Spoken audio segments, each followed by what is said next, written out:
हामीले दैनिक रूपमा सेवन गर्ने भोजनले हाम्रा समग्र स्वास्थ्यमा अत्यन्तै महत्त्वपूर्ण भूमिका खेल्छ।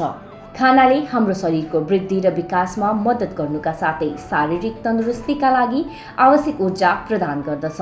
जब कुनै व्यक्ति बिरामी पर्छ, उपचारका क्रममा प्रयोग गरिने आधुनिक चिकित्सा प्रविधि र औषधि मात्र सधैँ बिरामीलाई पूर्ण रूपमा निको पार्न सक्दैन।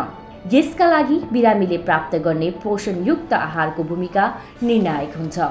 औषधिले रोगसँग लड्न मद्दत गरे तापनि शरीरलाई भित्रदेखि पूर्ण स्वास्थ्य र बलियो बनाउन खानाकै आवश्यक पर्दछ। विशेष गरी जटिल अवस्थामा रहेका बिरामीहरू जसले सामान्य रूपमा मुखबाट भोजन गर्न सक्दैनन्, उनीहरूका लागि एनजी फिडिङ अर्थात् नाकबाट नली हालेर दिइने आहारले जीवनदानको काम गर्दछ। हाम्रो शरीरलाई रोगसँग लड्न, घाउ निको पार्न र शक्तिशाली रहन पर्याप्त क्यालोरी, प्रोटिन, भाइटामिन्स र मिनरल्स चाहिन्छ। यदि कुनै बिरामीले 5-7 दिनभन्दा बेसी खाना खान सकिरहनु भएको छैन वा आफ्नो दैनिक आवश्यकताको आधा मात्र खाइरहनु भएको छ भने यस्ता बिरामीहरूमा कुपोषणको जोखिम उच्च हुन जान्छ।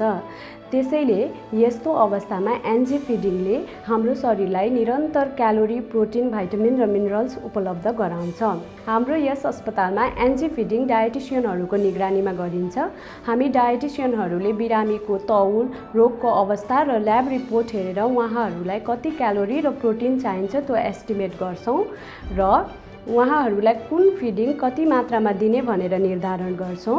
यसका साथसाथै बिरामीहरू डिस्चार्ज भएर जानुहुने हुँदा घर परिवारलाई सुरक्षित रूपमा एनजी फिडिङ कसरी प्रिपेयर गर्न सकिन्छ भनेर काउन्सिलिङ पनि गर्छौँ। एनजी फिडिङका साथसाथै हाम्रो यस अस्पतालमा आइपिडी र ओपिडीको सेवाहरू पनि उपलब्ध छ।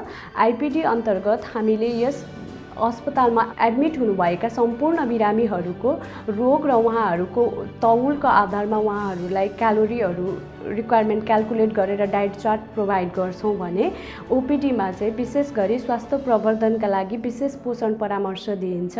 धन्यवाद। तपाईको स्वास्थ्य हाम्रो प्राथमिकता। Neuro cardio and multi speciality hospital, Biratnagar 10, Jahada road.